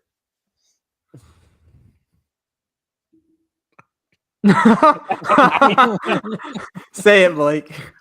I think Drake wins. I think. Really? Yeah, I just don't want Tech to ever be happy, and I think that's kind of kicking in here now. And I've always had an affinity for the Drake Bulldogs. I almost forgot about this. Because Tucker DeVries and Darren DeVries were both at Drake, and I thought they were going to actually break through in March Madness. Never did. Maybe they do this team in their honor and finally make a Sweet 16. So I'm going to go Drake. So I would hope Chance McMillan is and Darian Williams are healthy for this, especially Chance McMillan. He's the guy that I watched the midseason in association with JT Toppin. I was like, that's a pretty good 1-2 combo. I really liked the way that they play together. I really like this Texas Tech team. I'm sticking to my guns. I think that they beat Drake if they get this matchup. JT Toppin's a traitor, by the way. He's an absolute traitor.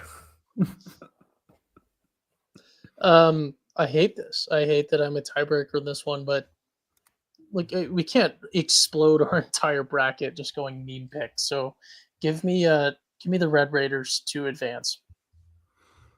All right, up next, Arkansas versus St. John's. Again, the Johns is possessive of what? It is not clear.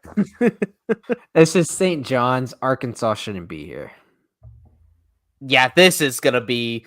Pitino is going to make a fool out of Calipari and show why he's the better coach all time than Calipari. They've held similar jobs in the past, both from the Northeast. They run in the same circles. It's going to be that Tom and Jerry just spanking meme. That's what's going to be happening this entire time because I think Pitino's going to put them in a blender. All right, up next, 1 seed Duke versus 8 seed Mississippi State. Who do we have? I think we haven't talked enough about Duke. I want Ty to be enlightened by a guy on the team of Duke called Con Knipple. You heard that name before yet, Ty? Con Knipple? Yeah, his name's Knipple. No, I haven't heard that name before. Yeah, Cooper Flagg's hurt. Doesn't matter. Give Con Knipple the ball. Give Proctor Con the ball. Or Kong?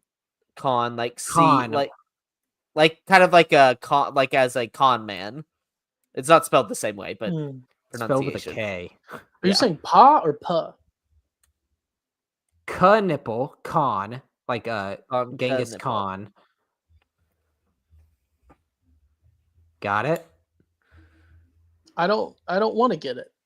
Okay, whatever. And then they got Malawak, 7'2", going crazy on people. I think Duke handles Mississippi State here.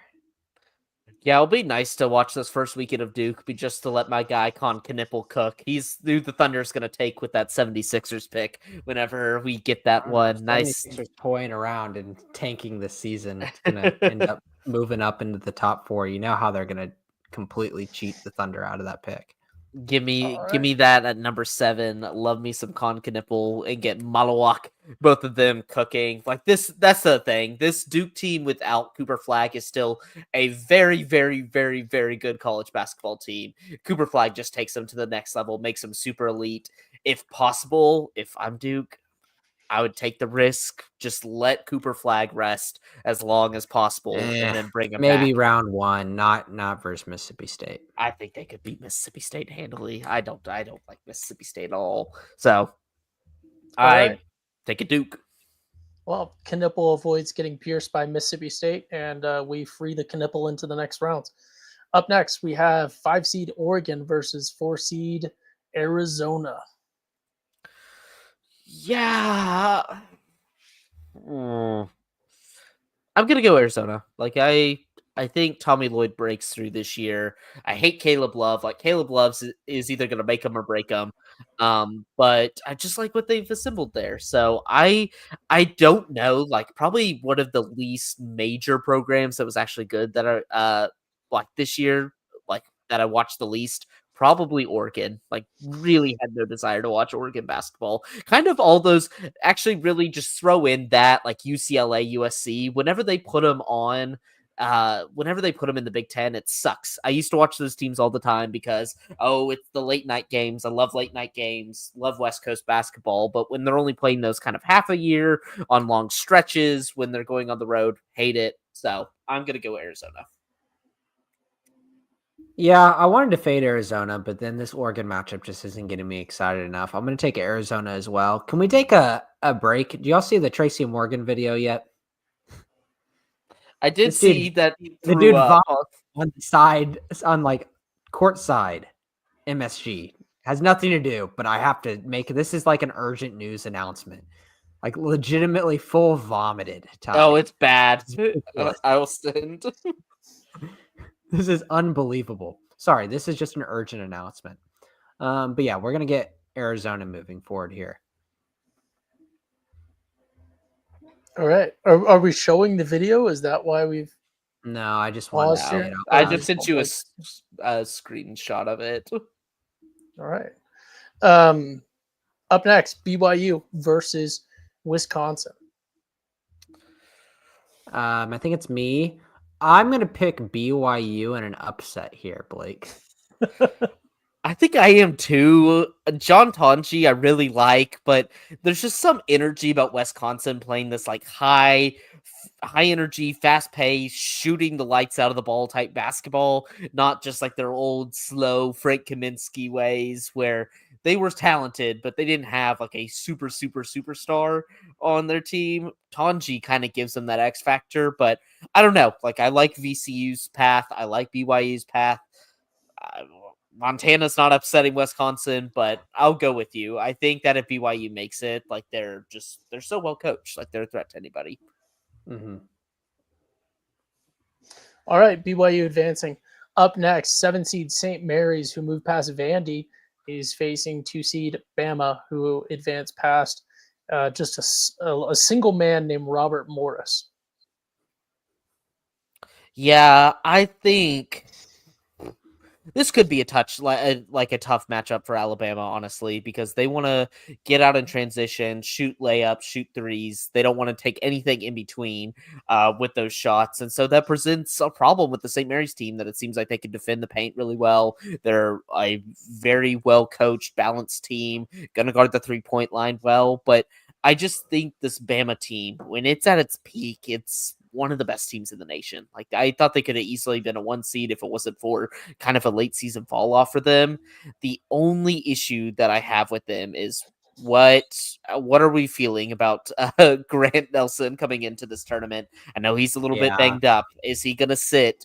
How long is he going to sit? That worry, like sit him versus Robert Morris, you're fine.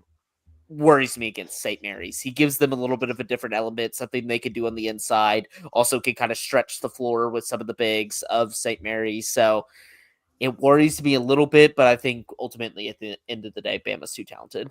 Yeah, it's the biggest storyline of Alabama's road to the Final Four. Give me Alabama here versus St. Mary's, but it does worry me about him and his health. because this is a team I really like, Blake. I really like this Alabama basketball team. So it's a shame that Greg Nelson isn't healthy. I hate the way they play basketball, but I do enjoy watching. Like, it's one of those things. They play an NBA style of ball in college, which is just so bland. But because they're college players, they can't hit shots consistently. So it makes for interesting results when they get upset because, they could just go cold. And, they're done. All right. Are we in the Elite Eight here? Sweet 16. We are in the Sweet 16. We're in the Sweet 16. Actually, really unfortunate that Drake did not make it to this round. He would have loved the Sweet 16. But up first, we have an SEC matchup: Auburn versus Texas A&M. I'm gonna go Auburn. I think Texas A&M beat them once on their home floor, or on Texas A&M's home floor, but it's gonna be hard to beat this Auburn team twice. I think our starting five as the Thunder is of similar age. I can't remember which one's older. I think by like a tick. They got a 25-year-old on their team. Chad Baker-Basara needs to just go die in a hole. That guy's been around for forever, and I think he might have another year of eligibility too. So, yeah, it's Auburn here. They move past Texas A&M. Even if Texas A&M makes it past Michigan, I think Auburn beats Michigan or Texas A&M here quite handily. All right. Elite analysis. We're just picking the team with the lower number next to them. Next matchup, we have Michigan State versus either San Diego State or North Carolina. We have not yet come to a consensus on which one this is. We've got them in the Sweet 16. We don't know which one it is. Blake keeps picking San Diego State to move on. Ty keeps picking UNC to move on. No. It's the inverse. No, I don't happen again here. Way. I do not remember it that way. I think UNC really could go on a Cinderella bout here. Oh no! Stop! Oh no! Stop! But I think Michigan State wins. Michigan State played them on a neutral court, beat UNC early on in the year, and I don't even think that Michigan State team at that time was even near its Final Four form now. I love me some Jace Richardson, the star freshman. They're just so solid. Like, this is such a good throwback, just good team for Michigan State. And I know our bracket is looking like we're just picking all the lower numbers, but you know what? We're not. This year's really top heavy. It's a really top heavy year where probably the top 8 teams in the country are very, very, very good, and the other ones don't even come close. And so the Midwest is kind of in shambles, but I'm gonna take Michigan State to move on. All right, Michigan State advances, bringing us to a pretty elite matchup: Florida versus Maryland.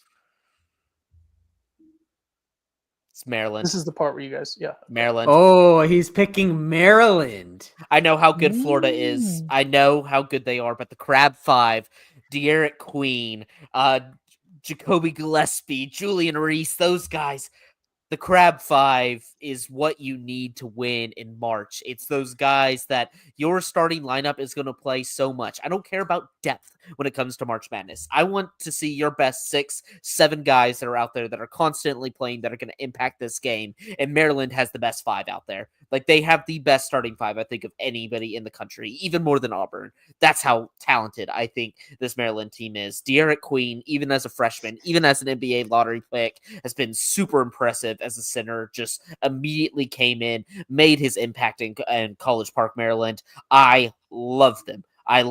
Maryland is like going to be one of gonna restrain myself, but in my bracket, I'm just gonna be rooting for Maryland to win the national championship. I love this team. They're so much fun to watch. Every time I watch them, they're just beating the crap out of teams. I love it. Give me the chance. I love this Maryland team too, but Florida is probably my favorite team in the whole country. There is an argument that Florida is the best team in the nation. It's There my is. argument. It's my argument from what I've watched this season. Just not to show my cards, but like this Florida team is absolutely impressive. Walter Clayton Jr. is an absolute baller. They're just such a well-rounded team. There's not a lot of weakness there, and I get it. Trust me, Blake. I love this Maryland team too. I really do. They just got a bad. If you put them, I think they could go out. They could beat Houston. I think they could go and beat. I don't know. I'm not sure about Auburn, but I don't think they can beat Florida, man. That's too tough. They beat Auburn I like this before? Florida 2 team. I get it, but I'm picking Florida. All right, it is tiebreaker time, and I have a perfect prop here at my desk for you, Jamison, because dagger to the heart. This is actually not a dagger; it's a bayonet, but dagger to the heart. Give me the Terrapins. I knew love- the Old Bay, man. I love when it comes Old to- Bay. Yep. I so thought he much. was going to I throw some wish I Old Bay had- seasoning on this. I wish I had Old Bay seasoning to put into this lemonade right here. I would do it. And then I found out that Maryland has a guy named De'Aaron Queen, who reminds me of Heisman dark horse for 2016, De'Aaron King. So go ahead and give me the Terrapins with De'Aaron King's namesake is not the right word. Give me the Terrapins, and they have a cool flag. I thought it's just Derek though. It's not De'Aaron, right? Oh, okay. Am I right, It's Blake? Close enough. I There's think no I just saying it. apostrophe in it. Like I don't. Yes, I think you were correct, but I just like saying De'Aaron because it sounds like Dairy Queen. That's just that's a completely different name, but all right. We're gonna go ahead and move on past that. Let's see. Is there a no? I think it is. I think Jamison is right. Oh, well, that's still a bummer. I see it as more fun as De'Aaron. Let's move to the next game before we get canceled and demonetized. Oh, it's down here. All right. There you go. We have Texas Tech versus St. John. I'll Is let it you me? get this one. Yeah, I think Um, so. I think I've Texas lost in Tech the takes snake. down St. John's. I think that Rick Pitino's run ends here. I like Texas Tech. I want to agree with Jamison if it wasn't for the fact that it was Texas Tech, because St. John's, there is one huge problem. It's like they're great on defense, but they're not consistent offensively and like can't shoot the three to save their lives. And I think they're like have the potential. They'd be the second team in like the modern era if they won the national championship to like shoot under 30% from three and still win it. And the other one was Louisville under Rick Pitino. So he has the ability to win with teams that can't shoot the three, but it scares me a little bit in this modern game. But I am going to go with the better coach. I think the better players, and I just don't think Tech makes it this far. That would suck if they made the Elite Eight. That would really suck. So give me St. John's. Ty?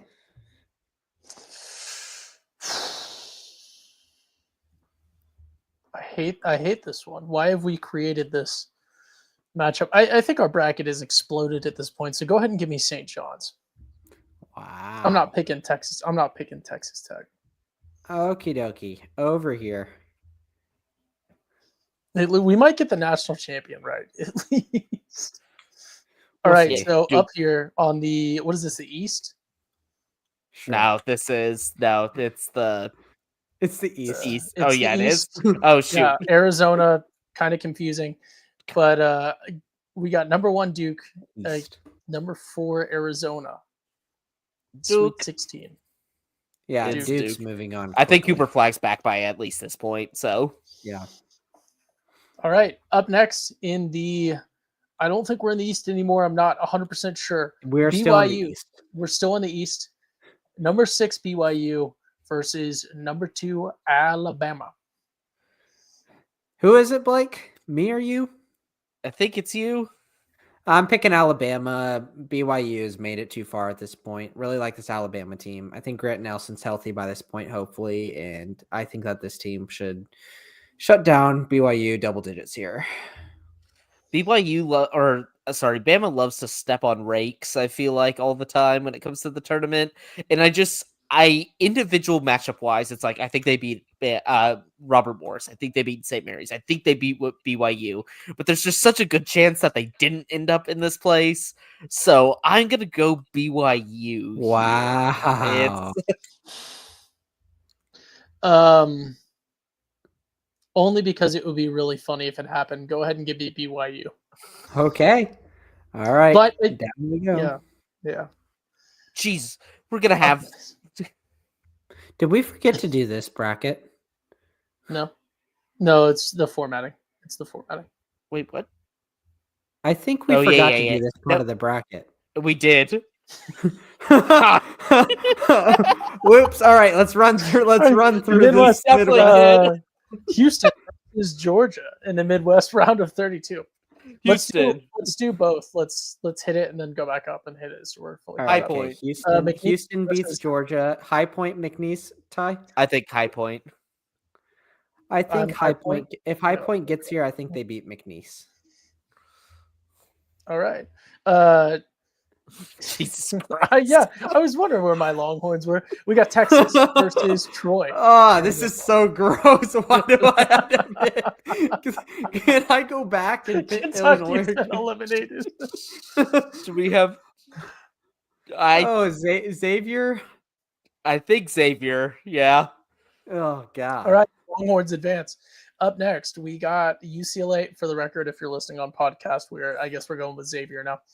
And then finally, for the Midwest round of 32, UCLA in the Midwest, presumably because Big Ten versus Tennessee, we have selected Tennessee without discussion. Tennessee just slaps them in the face. Yep.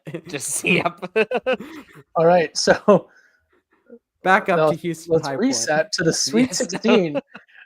Houston versus High Point. Don't let this one go to a tiebreaker. I'll say that. I think Ty has a little bit about Houston, if I recall. Blake, I'd be careful here. What do you got, Blake? I'll let you go first. Houston is the cream of the crop when it comes to the Big 12 teams. They are very, very good. They only lost, I believe, one conference game the entire year. They are great experience. LJ Cryer, leading the team, senior that used to be at Baylor. Teams like High Point can't upset Houston because they're so physical and they just muck it up so much. It's like impossible for Houston. Like, they've raised their floors so high that they can never really get upset, but their ceiling's not there to beat the elite teams. So they roll High Point. Yeah, I agree there. That is an easy pick. There's a couple of guys on Houston that I think are kind of underrated that I've always liked watching. I think Emmanuel Sharp is a guy that I really like, as an upperclassman that every time I watch them, I feel like he shows out in big moments. Definitely. Houston's never had an underclassman, I feel like. Every single time I watch them, it's like senior, junior, senior. They had what's-his-face as a freshman. Went to the Indiana Pacers. Hasn't done much. Jarris Walker. Yeah, that's what I was going to say. Name I've heard for the first time just now. Up next, we have Xavier, 11 seed, who we have ridden all the way up here against the 2 seed Tennessee. Who do we got? We got Tennessee again. I love some Kai Ziegler. So give me Ziegler. My beloved Longhorns have been eliminated. So now we are in the Elite 8. We are making good time as well. We are. First matchup of the Elite 8. Auburn Tigers versus the Michigan State Spartans. Who do we got, boys? I don't know about you, Jamison, but all these brackets from all the experts and the analysts that keep coming out keep putting nobody's putting Auburn in their Final Four, even though they've just been fantastic. I don't get it. It's because they're skid at the end of the season because they lost 3 of 4 to end the season or something like that. I don't care. They're still fantastic. They still have the hardest schedule I think the sport has ever seen and did a very good job. Even they did such a good job that they lost 3 of their last 4 and were still the number 1 overall seed. Like, this team is incredible. I think Michigan State's well-rounded. Auburn is just old. They're not like they're old. They make good decisions. Besides Chad Baker Mazzara, like unless he like karate chops somebody in the back of the head again, like he did versus Bama, like we're probably pretty good here. So I'm gonna go Auburn. I just think people overthink this bracket. They want to get something trendy out of it. This is not the trendy bracket. Auburn's incredible. Like they're just very, very good. Do y'all see my mouse on the screen? Yes. Okay. Okay, never mind. Auburn it is. I agree. Michigan State puts up a fight. They're a very solid team, but this Auburn team is too exceptional. Auburn moves on to the Final Four. All right. Up next, we have Maryland versus St. John's. If the Terrapins make it this far, it's crab 5 to St. John's. Give me Maryland in the Final Four. Yep. If Maryland is playing St. John's is one of those teams. It's like I just can't see in a Final Four just because of how bad they are offensively. So give me Maryland. All right. Up next, Duke versus the 6 seed BYU, who I feel like has made quite the run in this tournament. What have we done? What happened over here? What is it? This side of the bracket is just dog shit. Let's just run through like this. I'm just not even realizing how bad the East is. Like Duke, Duke beat Auburn, and but like your 4 seed is in Arizona, your 5 seed's in Oregon. See, I think Duke got the way easier route. They did. Between them and Auburn. Yeah, it's Duke. They're gonna smash BYU. That's gonna be such a treat if they get that. I don't think they're probably not going to get that one. If we're being honest, yeah, BYU's probably not there. BYU could very easily lose first round, as Blake picked in this podcast. Somehow, in unanimous agreement that we've got BYU in the Elite Eight, but we're also somehow all in unanimous agreement that there's not a chance in the world that BYU makes it. That's how the brackets go. And you finish them and you look back and you go, ooh, that's not right. And you go back and you go, where would BYU lose? The Alabama one's the obvious answer. Somehow, some way.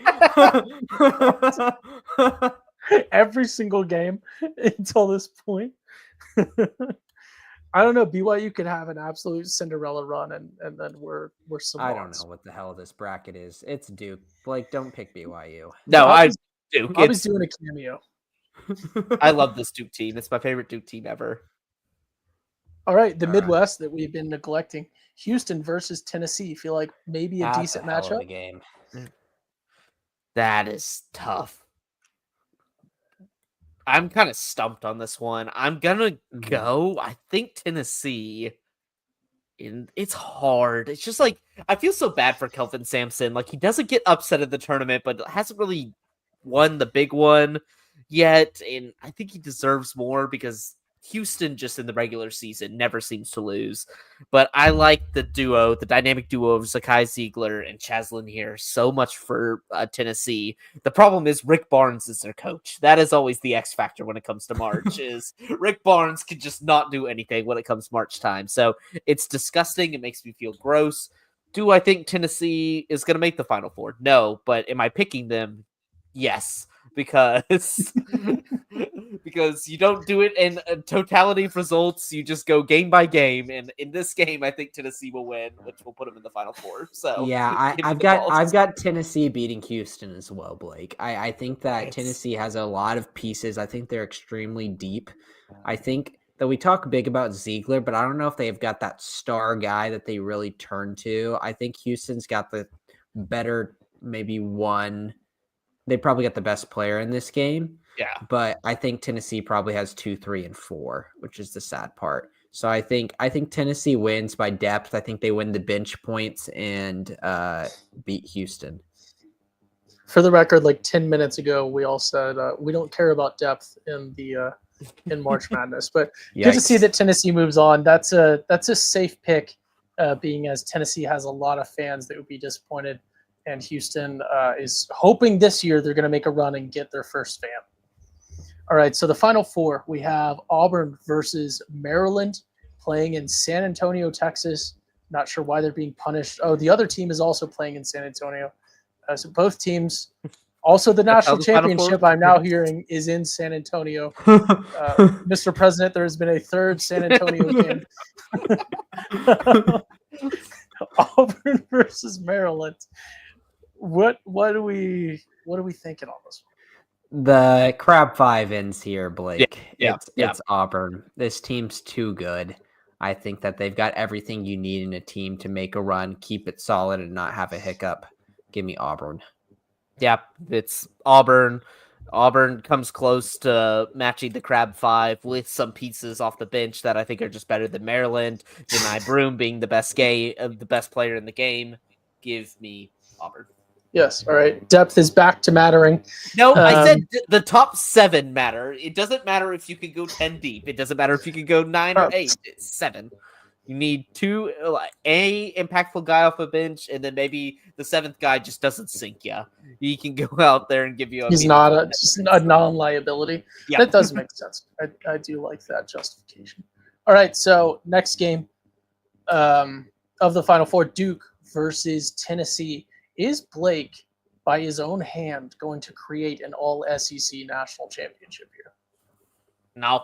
It's we've seen the matchup once. We will see it again. It's gonna be Duke. I think it's gonna be Duke versus Auburn. Like if I had to put money on a singular national championship, national championship game to pick the exacta, it's gonna be Duke Auburn. And we are saying that Cooper Flagg will for sure be back. I think by this point, yes. Okay. It's just and he's still expected to go first in the draft, right? Yeah. Oh yeah. Unless he comes back for a second year to avoid the Washington Wizards. That's the thing about the Washington Wizards and the Hornets. See, they're unavoidable. They're just always bad, so they're always going to be. The Charlotte Hornets, I would rather go there than Washington. No. I'm telling you, Blake, Washington Wizards are pitiful. I know that, unbelievable. But Charlotte, the players are either one should be in jail, or That's two true. are always injured and never play. There's something cursed about that franchise. It is true. But you're picking two LaMelo is a model citizen on the Charlotte Hornets. That says everything you need to know about that team. As a basketball team, I would much rather be in Charlotte than Washington is. What do you have for that future? You excited to play with Alex Sarr and Bilal Coulibaly? Yeah. They had a Bilal Coulibaly Alex Sarr bobblehead night the other night. I saw it pop up and I was like, "What the hell is going on?" But I realized they'd have nothing else. Those are pieces. Those are pieces to a team. They're the number 5 and 6 on the team. Yes. And Alex Sarr was a second overall pick. Yeah. I was gonna say I love that. Trying to turn into the Terminator right now. Oh, I'm sorry, I was bumping that. I was gonna say I did see that tweet that I think it was from a Washington fan. When someone that headline came out that said Cooper Flagg thinking about staying for another year to avoid the Washington Wizards and a Washington. Oh, we lost him now. We lost him. Oh no. Hear him. Oh, no. The Terminator is sunk. I'll tell you what, I don't believe that story, Blake, because there are no such thing as Wizards fans here. There's none. 0. None. It's unbelievable. It's legitimately no one cares about the Wizards. It's really sad. It's so surprising too, considering how relevant the DMV area is to basketball just as a whole. They produce a lot of good prospects. A lot of good colleges are around there. There's a lot of basketball. There's basketball heavy culture around there, and the Wizards just are somehow irrelevant. We have started talking about the Wizards for 5 minutes. Now we're in almost the championship game of our bracket at hour 53 in. This is bad. I'll get us back on track.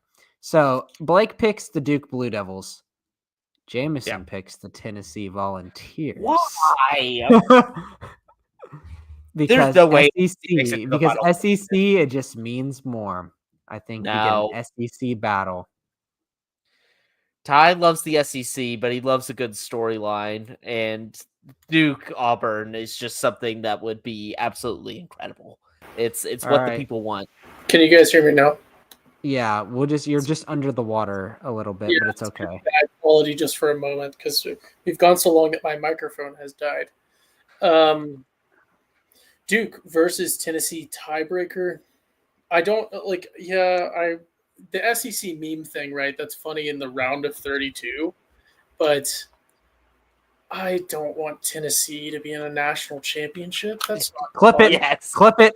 Clip it. Is Duke is fun. Duke has the storylines. Duke has the guy who everyone in the NBA is talking about. So I want the Blue Devils in this one. I want the Blue Devils versus the Maryland Terrapins in this one.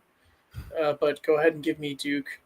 I guess I'll take the tiebreaker. And if I got to go out on a limb and say Duke is going to play in the championship game with this easy run We that they've just picked gotten, the then I'll number go out one on and the that. freaking number 2. This is all we ended it. Number 2. Like I Yeah, but said, no, but Duke had the easiest path down. Like, I'm not Yeah. picking Duke because they have number one next to it. Like Duke could be 14, Tennessee could be 1 here.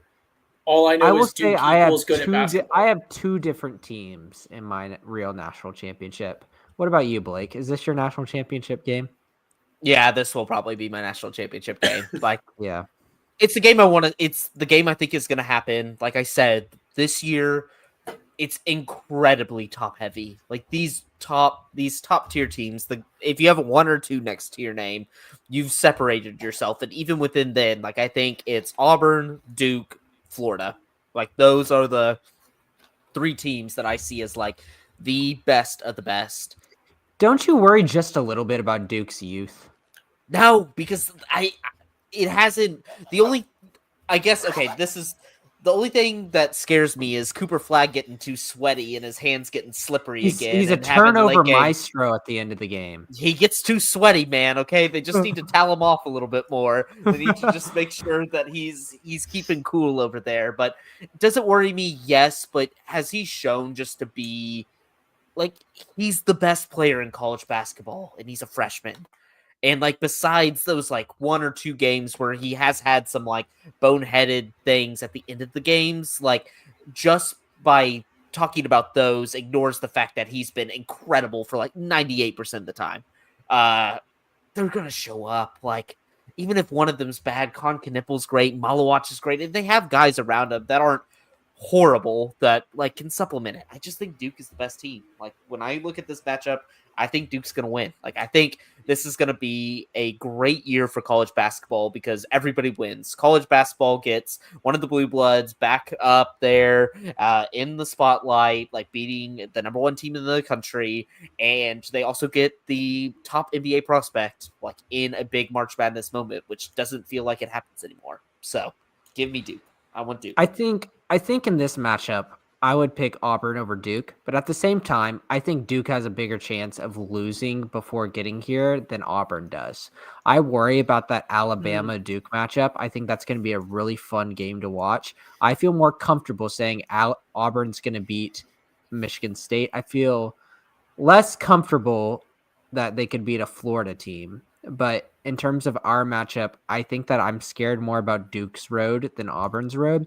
And in this matchup, I think it's a great toss-up. You talk about youth, you talk about experience, and you think like a Janai Broom or a Cooper Flag's going to rule out. Cooper Flag has more talent, but Janai Broom knows the game of basketball better than Cooper Flag at this point.